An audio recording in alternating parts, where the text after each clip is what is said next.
है रामा ये क्या हुआ क्यों ऐसे हमें सताने लगे. ഇവിടെ അടിക്കാതെ ആ സ്ക്രീനിൽ ഇങ്ങനെ ഫുൾ 100 എത്തിക്കണം. അത് എനിക്ക് തന്നെ ഒരിക്കലും മൊത്തത്തിൽ അവിടെ കിളി പോയൊരവസ്ഥയായിരുന്നു സത്യം പറഞ്ഞു കഴിഞ്ഞാൽ. എൻ്റെ വോയിസ് ഫുൾ സ്ക്രാച്ച് ആയിരുന്നു. അതിന്റെ നെക്സ്റ്റ് ഡേ എനിക്കൊരു പനിയും ചമ്മയും മറ്റേ ജലദോഷമൊക്കെ വന്ന് ഞാൻ ആകെ ഡൗൺ ആയി. ഫസ്റ്റത്തെ ഇതായതുകൊണ്ട് ഞാൻ ഒരുപാട് ഇങ്ങനെ ഫൈറ്റ് ചെയ്ത് എനിക്ക് ആ പാട്ട് തന്നെ തരണം പ്ലീസ് എന്ന് പറഞ്ഞിട്ട് വാശി പിടിച്ചിട്ടാണ് പാട്ട് ഞാൻ പാടുന്നത് അവിടെ. ആൻഡ് അത് ഓൾസോ നല്ലൊരു റിസപ്ഷൻ ആയിരുന്നു. ഞാൻ ഇപ്പം ഒരു ഐസ്ക്രീം ഒക്കെ കഴിച്ചിട്ട് എനിക്ക് തോന്നുന്നു 10-12 കൊല്ലമായിട്ടുണ്ടോ റിയാലിറ്റി ഷോ എന്നുള്ള ആ ഒരു ഇത് വിടാം, അപ്പൊ അതൊക്കെ മ്യൂസിക്കിലേക്ക് തിരിയാം എന്നൊക്കെ വിചാരിച്ചു. ഫുള്ളി റിയാലിറ്റി ഷോ ആ ഒരു ഇത് വിട്ടു, TV ഇതൊക്കെ വിട്ട് ഞാൻ കൂടുതൽ എക്സ്പ്ലോർ ചെയ്യാൻ പറയും. പിന്നെ അതിൻ്റെ കൂട്ടത്തിൽ തന്നെ ഞാൻ മ്യൂസിക് പ്രൊഡക്ഷൻ ചെയ്യും. വിനീതേട്ടൻ അനാർക്കലി മരിക്കാർ സൈനയ്ക്ക് വേണ്ടി ഒരു സോങ് ചെയ്തിട്ടുണ്ടായിരുന്നു, കമ്പോസ് ചെയ്തിട്ടുണ്ടായിരുന്നു. ചിറാതുകൾ തോറും നിൻ തീയോർമയായി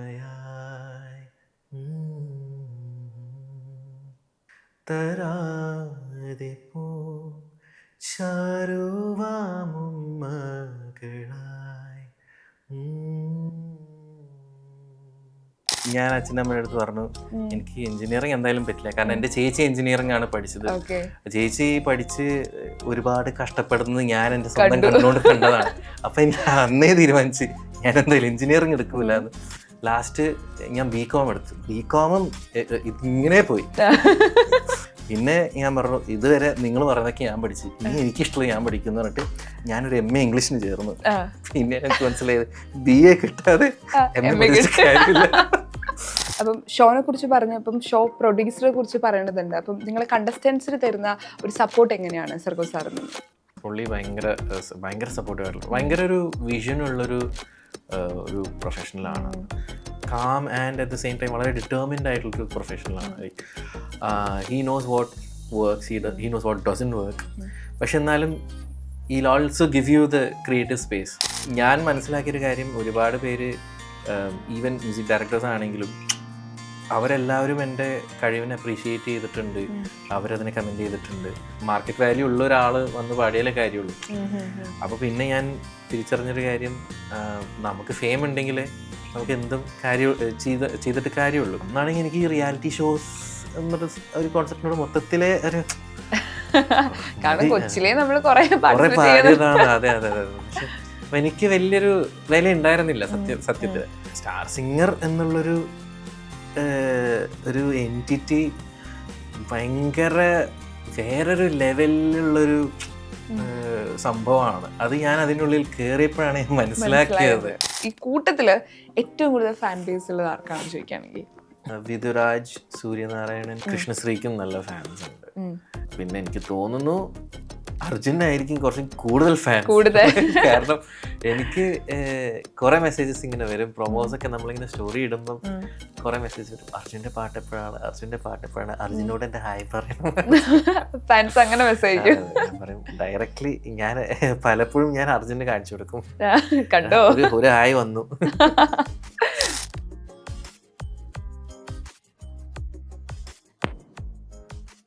ഹായ് ഹലോ നമസ്കാരം. സൈന സത് പ്ലസിൻ്റെ എല്ലാ പ്രേക്ഷകർക്കും സ്വാഗതം. This is me Shijna Jose Prakash. Star singer season 10 എൻ്റെയും നിങ്ങളുടെയും ഫേവറേറ്റ് ആയിട്ടുള്ള ഒരു കണ്ടസ്റ്റൻ്റ് ആണ് ഇന്ന് എൻ്റെ കൂടെ ജോയിൻ ചെയ്യുന്നത്. ദിൽരാജ് ഗോപി, സ്വാഗതം.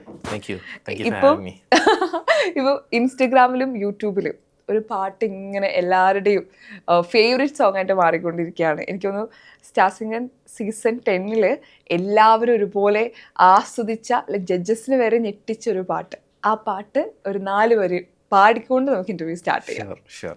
പറയാൻ മറന്ന പരിഭവങ്ങൾ, പറയാൻ മറന്ന പരിഭവങ്ങൾ, വിരഹാർദ്രമാം മിഴികളോർക്കേ, സ്മരണകൾ തിരയായി പടരും ജലധിയായി, സ്മരണകൾ തിരയായി പടരും ജലധിയായി, പൊഴിയും നിലാവ് പോ വിവശനായി പറയാൻ മറന്ന പരിഭവങ്ങൾ വിരഹാർദ്രമാം മിഴികളോർക്കേ. ഓ നൈസ്. Thank you. ഇത് ഈ പാടി കഴിഞ്ഞപ്പോ ചിത്രാമ്മ ചോദിച്ചൊരു കാര്യമുണ്ട്, ഈ പാട്ട് ഇപ്പൊ പാടിയ ഫൈനൽസിന് എന്ത് പാടുന്നു? ഇത് ആക്ച്വലി ഈ പാട്ടായിരുന്നില്ല ആദ്യം സെലക്ട് ചെയ്തിരുന്നത്, വേറൊരു സോങ് ആയിരുന്നു.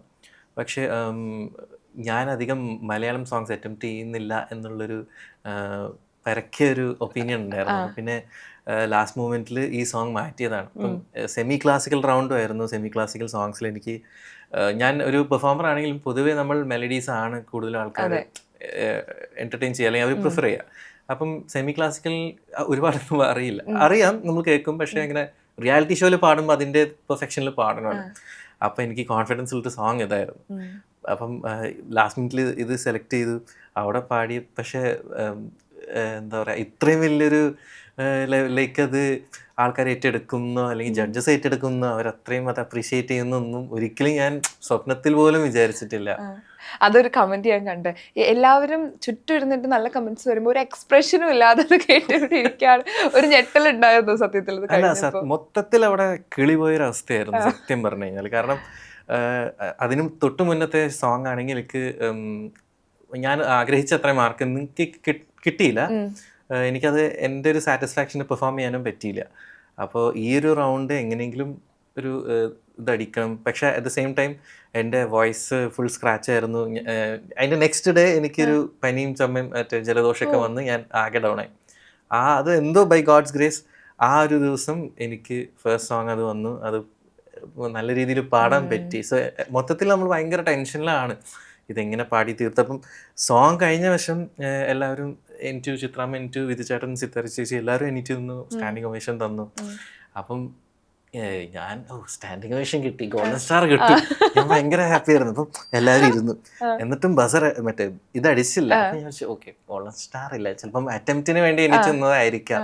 പിന്നെ മാർക്ക് കാണാമെന്ന് പറഞ്ഞപ്പോഴാണ് ടോട്ടലി 99 അങ്ങനെ കയറി 100ലേക്ക് എത്തി ഗോൾഡൻ സ്റ്റാർ ആണെന്ന് പറയുന്നത്.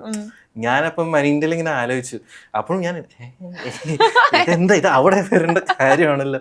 അപ്പം ഞാനാണെങ്കിൽ അവിടെ ഇരിക്കുമ്പോൾ മുന്നേക്ക് ഇങ്ങനെ ആലോചിച്ചിട്ടുണ്ട്, ഇങ്ങനെ ഈ ജഡ്ജസ് ആർക്കെങ്കിലും ഒരാൾക്ക് അങ്ങനെ ഒരു പണി കൊടുക്കണം. അതായത് ഇവിടെ അടിക്കാതെ ആ സ്ക്രീനിൽ ഇങ്ങനെ ഫുൾ 100 എത്തിക്കണം. അത് എനിക്ക് തന്നെ ഒരിക്കലും.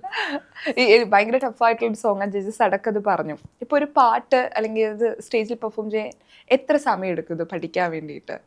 അത് ഡിപ്പെൻസ്. ഇപ്പം ആസ് ഒരു മ്യൂസീഷ്യൻ നമ്മൾ കുറെ പാട്ടുകൾ ഇങ്ങനെ കേൾക്കുന്നുണ്ട്. അപ്പം ഏകദേശം നമുക്ക് ലിറിക്സും അല്ലെങ്കിൽ മെലഡിയൊക്കെ അറിയാമെന്നുണ്ടെങ്കിൽ സിമ്പിളാണ്, നമുക്ക് പഠിച്ചെടുക്കാൻ സിമ്പിളാണ്. പിന്നെ ഓരോ സംഗതികൾ കറക്റ്റ് സ്പോട്ട് എവിടെയാണ്, സ്ഥാനം എവിടെയാണ്, ലിറിക്ക് അങ്ങോട്ടും ഇങ്ങോട്ടും മാറാതെ പാടുക. പിന്നെ നമ്മൾ ആ പാടുന്നതിൻ്റെ പെർഫെക്ഷൻ ഒന്നും കൂടി പോളിഷ് ചെയ്ത് റിഫൈൻ ചെയ്ത് നമ്മുടെ ഒരു 100% ആക്കി എടുക്കുക.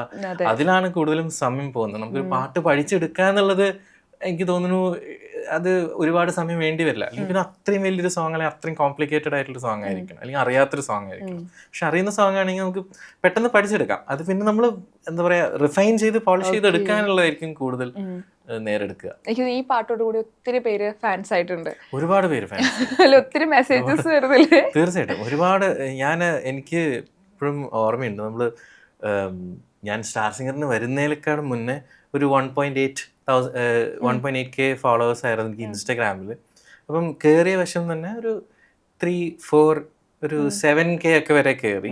ഈ റീൽ ഇട്ടോടുകൂടി 7 ഒറ്റ ചാട്ടമാണ് 21,000ലേക്ക്. അപ്പം ഒരുപാട് നന്ദിയുണ്ട് ഇത്രയും വലിയൊരു വിജയമാക്കി തന്നതിന്. ചിത്രാമ്മ പറഞ്ഞിട്ടുണ്ട് ഒരു ഫാൻ ആയിട്ട് മാറിയെന്ന്. അതിൽ പേരെ നമുക്കൊരു വലിയ അവാർഡ് ഇല്ല അല്ലേ സത്യത്തിൽ? അതെങ്ങനെയായിരുന്നു എടുത്തത്?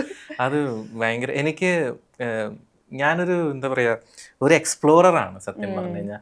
എനിക്കിപ്പം ഒരു ടൈപ്പ് ഓഫ് മ്യൂസിക് അല്ലെങ്കിൽ ഒരു ശരിയായിരിക്കാം, ചിലപ്പോൾ എൻ്റെ വോയിസിന് ഒരു സർട്ടൺ ടൈപ്പ് ഓഫ് മ്യൂസിക്കേ ചേരുള്ളൂ ആയിരിക്കാം. പക്ഷെ എനിക്ക് പലതും ട്രൈ ചെയ്യാനും എക്സ്പ്ലോർ ചെയ്യാനും ഭയങ്കര ഇഷ്ടമാണ്.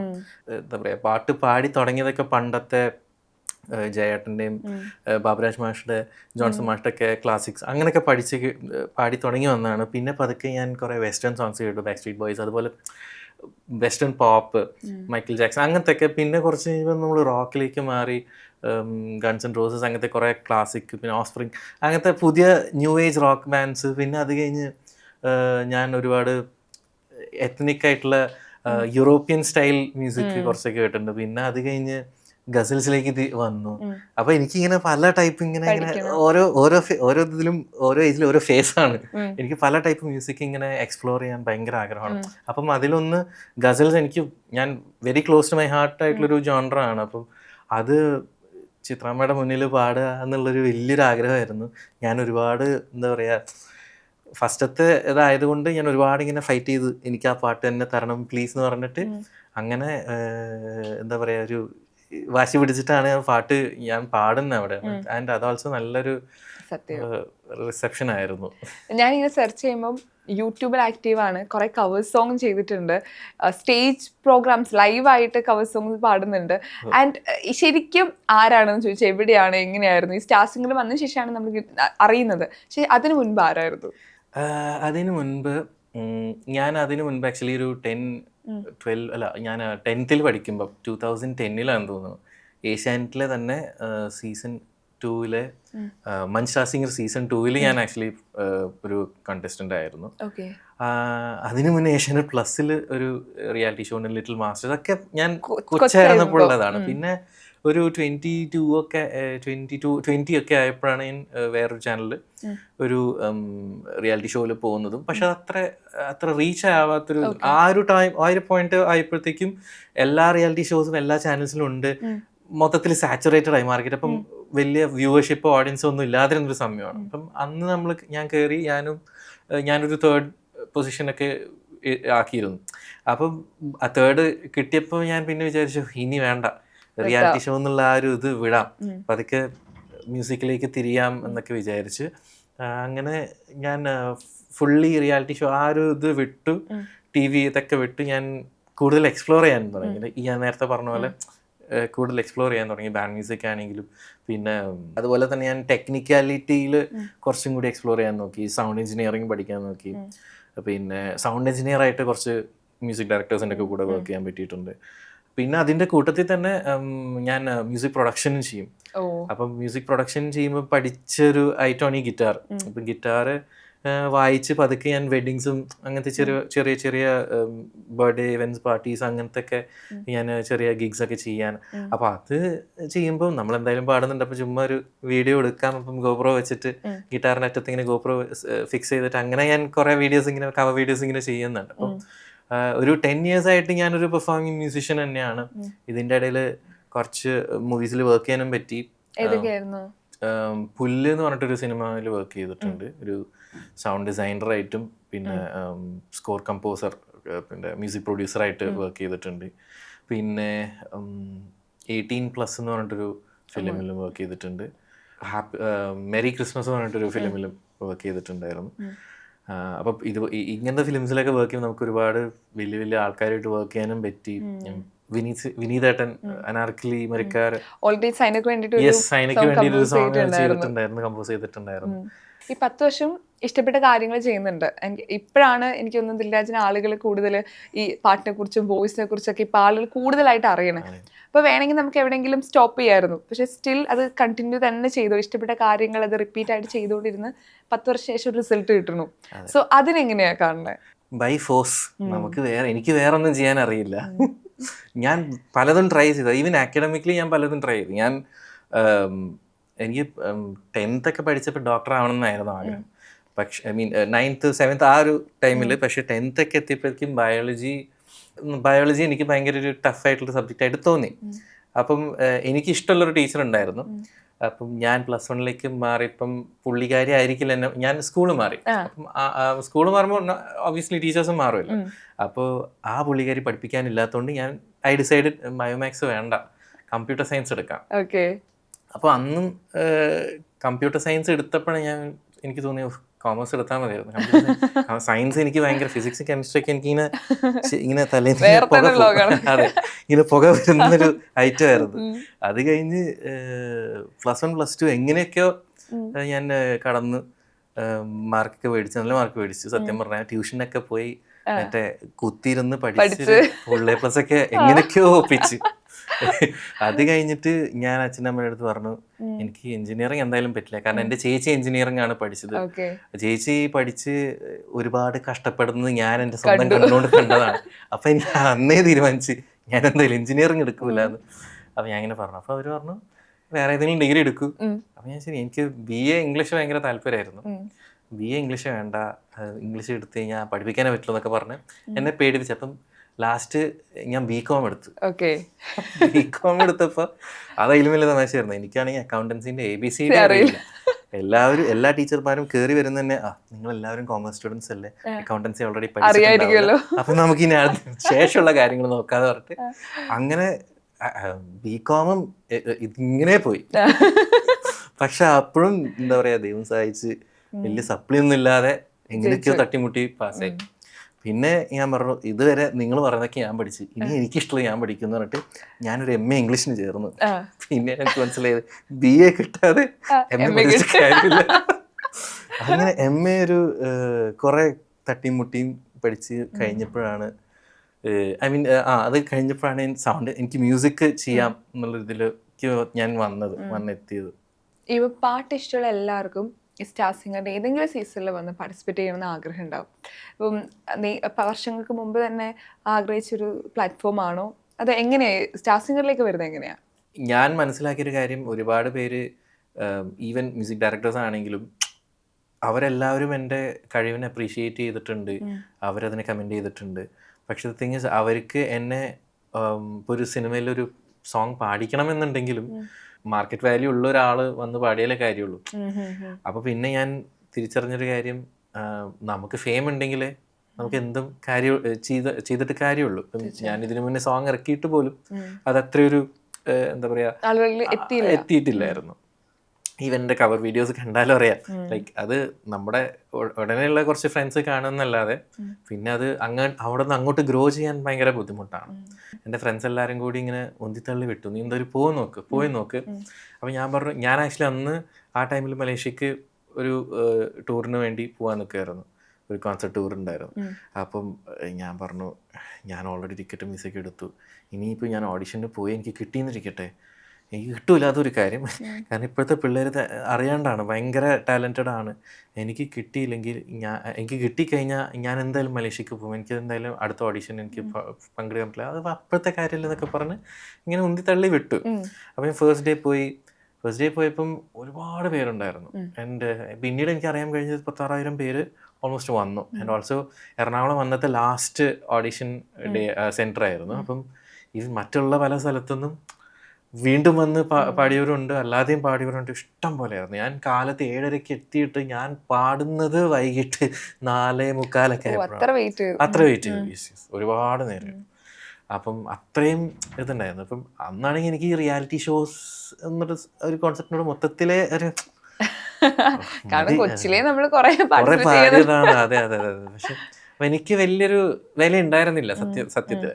പക്ഷേ സ്റ്റാർ സിംഗർ എന്നുള്ളൊരു ഒരു എൻറ്റിറ്റി ഭയങ്കര വേറൊരു ലെവലിലുള്ളൊരു സംഭവമാണ്. അത് ഞാൻ അതിനുള്ളിൽ കയറിയപ്പോഴാണ് ഞാൻ മനസ്സിലാക്കിയത്. ഫസ്റ്റ് 3 ഓഡിഷൻസ് കഴിഞ്ഞ് ഞാൻ മലേഷ്യക്ക് പോയി.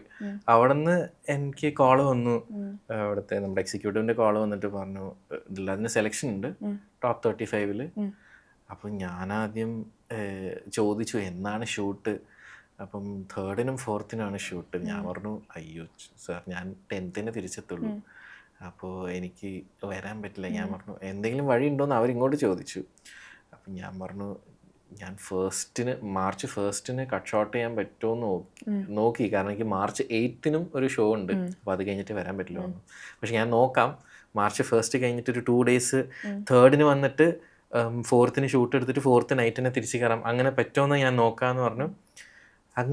അങ്ങനെയാണ് ചെയ്തത്. അപ്പം ആക്ച്വലി ഞാൻ ഗ്രൂമിങ്ങിന് പോയില്ല, എനിക്ക് മറ്റുള്ള കണ്ടസ്റ്റൻസ് ആയിട്ട് യാതൊരു കോൺടാക്റ്റും ഉണ്ടായിരുന്നില്ല. ആകെ എനിക്ക് മുന്നേ പരിചയമുള്ളൊരു കണ്ടസ്റ്റൻ്റ് ഉണ്ടായിരുന്നു. അപ്പോൾ പുള്ളി എനിക്ക് അപ്ഡേറ്റ്സ് അവിടെ നിന്ന് ഇങ്ങനെ അയച്ചുകൊണ്ടിരുന്നു, ഇങ്ങനെയൊക്കെ ഉണ്ട് അങ്ങനെയൊക്കെ ഉണ്ട്. അപ്പം ഞാൻ തേർഡിനെത്തി, അന്ന് വൈകിട്ടെത്തി. അന്ന് പക്ഷെ എനിക്ക് റിഹേഴ്സൽ നോക്കാൻ പറ്റിയില്ല, ഷൂട്ടിൻ്റെ തിരക്കായിരുന്നു. നെക്സ്റ്റ് ഡേ കാലത്ത് ഏർലി മോർണിംഗ് വന്ന് ഒരു ഓടിപ്പടഞ്ഞൊരു റിഹേഴ്സൽ നോക്കി. എന്നിട്ട് അന്ന് നൈറ്റ് വന്നിട്ട് സോങ് പാടി നമ്മളെ സെലക്ഷൻ കിട്ടുകയാണ്. എന്നിട്ട് അന്ന് 10 o'clock തന്നെ അവിടെ നിന്ന് ഞാൻ ഇറങ്ങി നേരെ കയറി തിരിച്ചുപോയി. അപ്പം എനിക്ക് തോന്നി like lot of people would kill for this opportunity എന്നുള്ളൊരു സംഭവം എനിക്ക് മനസ്സിലായി. അതുകൊണ്ട് ഞാൻ എങ്ങനെ വേണ്ടെങ്കിലും അവിടെ നിന്ന് പ്ലെയിൻ എടുത്തിട്ടാണെങ്കിലും നീന്തി തുടിച്ച് കടന്നിട്ടാണെങ്കിലും ഞാൻ വന്ന് പാടും എന്നുള്ളത് ഞാൻ തീരുമാനിച്ചൊരു കാര്യമായിരുന്നു. അപ്പം ഷോനെ കുറിച്ച് പറഞ്ഞപ്പം ഷോ പ്രൊഡ്യൂസറെ കുറിച്ച് പറയേണ്ടതുണ്ട്. അപ്പം നിങ്ങൾ കണ്ടസ്റ്റൻസിന് തരുന്ന ഒരു സപ്പോർട്ട് എങ്ങനെയാണ് സർഗോ സാറിൽ നിന്ന്? പുള്ളി ഭയങ്കര സപ്പോർട്ടീവ് ആയിട്ടുള്ള, ഭയങ്കര ഒരു വിഷനുള്ളൊരു ഒരു പ്രൊഫഷണലാണ്. Calm and at the same time വളരെ ഡിറ്റർമിൻഡ് ആയിട്ടുള്ളൊരു പ്രൊഫഷണലാണ്. Like he knows what works, he knows what doesn't work. പക്ഷെ എന്നാലും he'll also give you the creative space to do എന്താണ് ചെയ്യാനാണെങ്കിലും. നമുക്ക് പുള്ളിനെ കാണുമ്പോൾ ഭയങ്കര ഒരു പേടി അങ്ങനെയൊക്കെ തോന്നുമെങ്കിലും ഈസ് വെരി എന്താ പറയുക അപ്രോച്ചബിൾ ആണ്, വെരി ആമിക്കബിൾ ആണ്, ഭയങ്കര ആക്സസിബിൾ ആണ്. നമുക്ക് എന്തെങ്കിലും പേഴ്സണലി പ്രോബ്ലംസ് ഉണ്ടെങ്കിൽ അത് നേരിട്ട് വന്ന് പരിഹരിക്കാനും പുള്ളി ഭയങ്കര വില്ലിങ് ആണ്. പിന്നെ ഷോയിലെ കണ്ടസ്റ്റൻസ് എന്ന് പറഞ്ഞു കഴിഞ്ഞാൽ പുള്ളിക്ക് ഭയങ്കര കാര്യമാണ്. എല്ലാവരെയും ഈക്വലി കെയർ ചെയ്യുന്നൊരു മനുഷ്യനാണ്. അത്ര നന്നായി പെർഫോം ചെയ്തില്ലെങ്കിലും പുള്ളി പറയും സാരമില്ല, നെക്സ്റ്റ് റൗണ്ടിൽ നമുക്കത് വർക്ക് ചെയ്യാം. ആൻഡ് നെക്സ്റ്റ് റൗണ്ടിൽ വരുമ്പോഴും പുള്ളി അത്രയും കെയർ എടുക്കും. ഓക്കെ അല്ലേ, അല്ല അടുത്ത സോങ് ചെയ്ത് ഓക്കെ അല്ലേ എന്നൊക്കെ പറഞ്ഞ് ഈവൻ എക്സ്ട്രാ മെൻറ്റേഴ്സിനോട് ഇങ്ങനെ റെക്കമെൻഡ് ചെയ്യും, എക്സ്ട്രാ കെയർ കൊടുക്കണം, എന്തെങ്കിലും പ്രശ്നം ഉണ്ടെങ്കിൽ പറയണം, അങ്ങനെയൊക്കെ. പിന്നെ ഇപ്പം നമുക്ക് പേഴ്സണലി എന്തെങ്കിലും പ്രോബ്ലം ഉണ്ടെങ്കിൽ പുള്ളി ഹെൽപ്പ് ഓഫർ ചെയ്യാനൊക്കെ ഈസ് ഓൾവേസ് റെഡി. എപ്പോഴും നമുക്ക് എന്താ പറയുക നമ്മളെ ഹെൽപ്പ് ചെയ്യുന്നൊരു ഡയറക്ടറാണ്. ഞാൻ ഇത്രയും ഹാൻഡ്സ് ഓൺ ആയിട്ടുള്ളൊരു ഷോ ഡയറക്ടർ ഞാൻ ഒരിക്കലും ഇതുവരെ ഞാൻ എൻ്റെ ഒരു ഹിസ്റ്ററിയിൽ ഞാൻ കണ്ടിട്ടില്ല. ഹിസ്റ്ററിയിൽ ഇപ്പം സൗണ്ട് ശ്രദ്ധിക്കേണ്ടത് ഇപ്പം ഒരു പാട്ടുകാരെ സംബന്ധിച്ച് പ്രത്യേകിച്ച് ഇങ്ങനത്തെ ഒരു മത്സരത്തിൽ പങ്കെടുക്കുമ്പോൾ വളരെ ഇമ്പോർട്ടൻ്റ് ആയിട്ടുള്ള കാര്യമാണ്. പലപ്പോഴും നമ്മുടെ ഫേവറേറ്റ് ഫുഡ് വരെ നമ്മൾ അവോയ്ഡ് ചെയ്യും. അങ്ങനെ അവോയ്ഡ് ചെയ്ത് ഈ ഷോ തുടങ്ങുന്നതിന് മുമ്പ് അല്ലെങ്കിൽ പാട്ട് ഒരു ഡ്രീം അല്ലെങ്കിൽ പ്രൊഫഷനായിട്ട് ചൂസ് ചെയ്യുന്ന ഒരാളെന്ന നിലയിൽ അങ്ങനെ ഫേവറേറ്റ് ഫുഡൊക്കെ അവോയ്ഡ് ചെയ്തിട്ടുണ്ടോ? ഞാൻ ഇപ്പം ഒരു ഐസ്ക്രീം ഒക്കെ കഴിച്ചിട്ട് എനിക്ക് തോന്നുന്നു 10-12 കൊല്ലമായിട്ടുണ്ടാവും. ഐ മീൻ തണുപ്പുള്ളതൊന്നും ഞാൻ കഴിക്കില്ല. എക്സ്ട്രീം ടെമ്പറേച്ചേഴ്സ് പൊതുവെ ഓവർ സ്പൈസി ആയിട്ടുള്ള സംഭവങ്ങളും ഞാൻ ഒഴിവാക്കും. കാരണം ഈ വോയിസിൻ്റെ ഒരു വർക്കിംഗ് എന്ന് പറഞ്ഞു കഴിഞ്ഞാൽ നമ്മുടെ ഡിജഷനും അതുപോലെ നമ്മുടെ സ്റ്റൊമക്കിലെ ഇതെങ്ങനെയാണ് അതിനനുസരിച്ചായിരിക്കും ഇവിടെ പ്രശ്നം ഉണ്ടെങ്കിൽ അത് നാച്ചുറലി ഇവിടെ ആയിരിക്കും അതിൻ്റെ സിംറ്റംസ് ആദ്യം കാണിക്കുക. പിന്നെ ഏറ്റവും ഉപരി വോയിസ് റെസ്റ്റും നമ്മൾ നമ്മുടെ വോയിസിനെ മാക്സിമം കാത്തു സൂക്ഷിക്കുക എന്നുള്ളതാണ് മെയിൻ ഒരു ഘടകം. നമുക്കൊരു റാപ്പിഡ് ഫയറിലേക്ക് പോയാലോ? ഓക്കെ, നമ്മൾ ഷോ റിലേറ്റഡ് ആയിട്ടാണ് ചോദ്യങ്ങൾ ചോദിക്കുന്നത്. ഇപ്പം മറ്റ് മത്സരാർത്ഥികളിൽ ഒരു ഫേവറേറ്റ് വോയിസ് ആരുടെയാണ് ചോദിക്കുകയാണെങ്കിൽ? ഐ തിങ്ക് എനിക്ക് വിധുരാജിൻ്റെ ശബ്ദം ഭയങ്കര ഇഷ്ടമാണ്.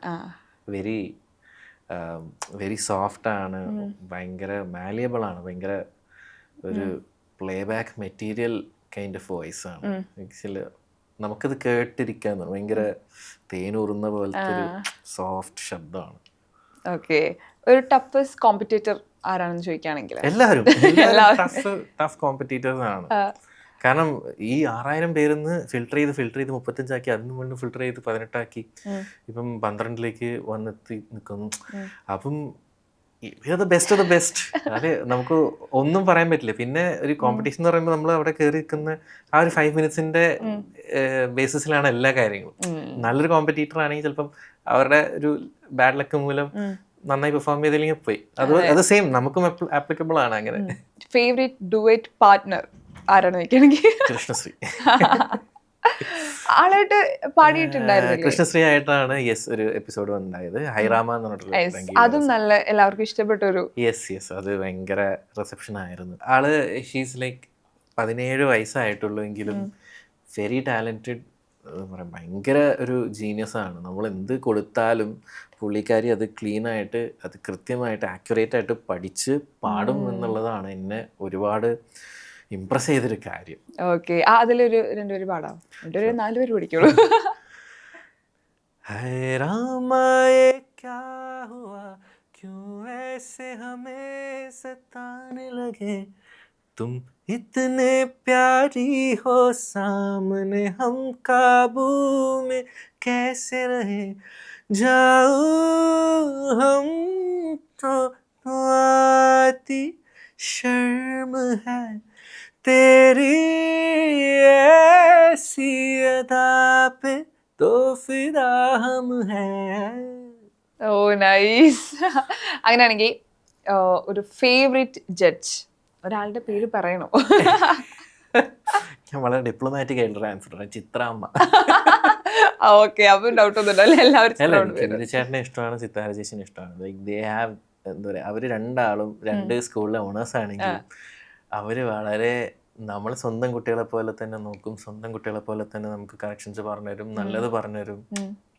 പക്ഷേ ചിത്രാമ്മ പറയുമ്പം ആർക്കും ഒരു വിഷമമല്ല. സത്യം. ചിത്രാമ്മയാണെങ്കിലും നമുക്ക്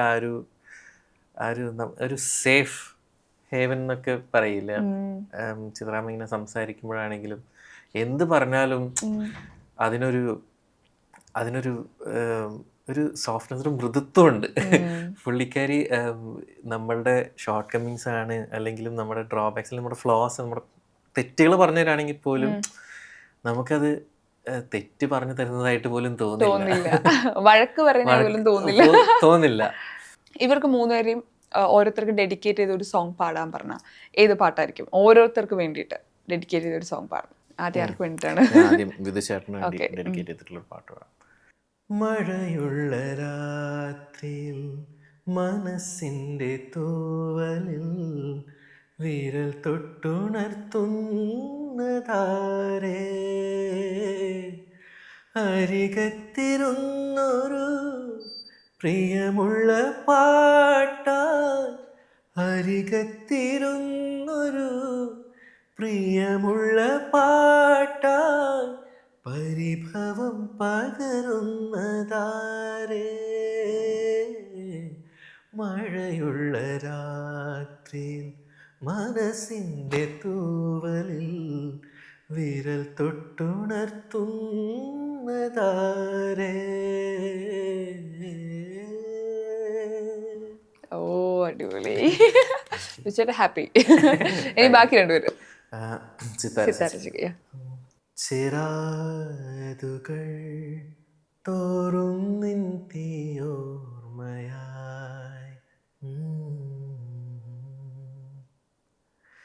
തരാതെ പോ ചാരുവാമും മകളായി, ചുഴലുന്നൊരേ കുറ്റാക്കൂരിരുൾ കഴിയോളം ഞാനെരിയാം.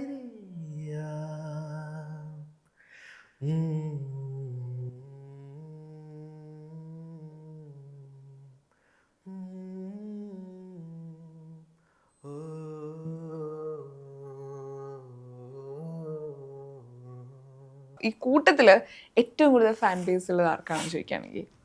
അങ്ങനെയില്ല, കൂട്ടത്തിൽ എനിക്ക് തോന്നുന്നു വിധുരാജ്, സൂര്യനാരായണൻ, അർജുൻ, ഇവർക്കൊക്കെ നല്ല ഫാൻസ് ഉണ്ട്. കൃഷ്ണശ്രീക്കും നല്ല ഫാൻസ് ഉണ്ട്. ഇവരെല്ലാവരും കൊച്ചിലെ തന്നെ ജനങ്ങൾക്ക് എന്താ പറയുക പരിചിതമായിട്ടുള്ള മുഖങ്ങളാണ്. സൂര്യ ആൻഡ് കൃഷ്ണശ്രീ എസ്പെഷ്യലി, ഈവൻ വിധുരാജ് ആണെങ്കിലും. പിന്നെ എനിക്ക് തോന്നുന്നു അർജുനായിരിക്കും കുറച്ചും കൂടുതൽ ഫാൻ. കാരണം എനിക്ക് കുറെ മെസ്സേജസ് ഇങ്ങനെ വരും, പ്രൊമോസ് ഒക്കെ നമ്മളിങ്ങനെ സ്റ്റോറി ഇടുമ്പം കുറെ മെസ്സേജ് വരും, അർജുൻ്റെ പാട്ട് എപ്പോഴാണ്, അർജുനോട് എൻ്റെ ഹായ് പറയണം. ഫാൻസ് അങ്ങനെ മെസ്സേജ് ഞാൻ പറയും ഡയറക്ട്ലി, ഞാൻ പലപ്പോഴും ഞാൻ അർജുന് കാണിച്ചു കൊടുക്കും, കണ്ടോ ഒരു ഹായ് വന്നു. നമ്മൾ പ്രാക്ടീസ് ചെയ്തൊക്കെ പോയിട്ട് കയ്യിൽ നിന്ന് ഫ്ലോപ്പായി പോയിട്ടുള്ള വിഷമം തോന്നിയിട്ടുള്ള ഒരു പെർഫോമൻസ് ഉണ്ടോ? ഇതേവരെ എനിക്ക് തോന്നുന്നു അത് ഞാൻ പാടിയതിൽ കാട്ടിൻ മൊഴി എന്ന് പറഞ്ഞ സോങ് പാടിയിരുന്നു. അത് എനിക്ക് തോന്നുന്നു എൻ്റെ ഒരു സാറ്റിസ്ഫാക്ഷൻ എനിക്കത് പാടാൻ പറ്റിയില്ല. ഓക്കെ, അപ്പൊ അതിപ്പോ 2 പേര് പാടിയാലോ? ഷുവർ. ഒരുപാട് സന്തോഷം സംസാരിക്കാൻ Thank you. പറ്റിയില്ല. സ്വപ്നങ്ങളൊക്കെ യാഥാർത്ഥ്യമാവട്ടെ. Okay, Thank you. എല്ലാവിധ ആശംസകളും. Thanks so thank you so much. Much.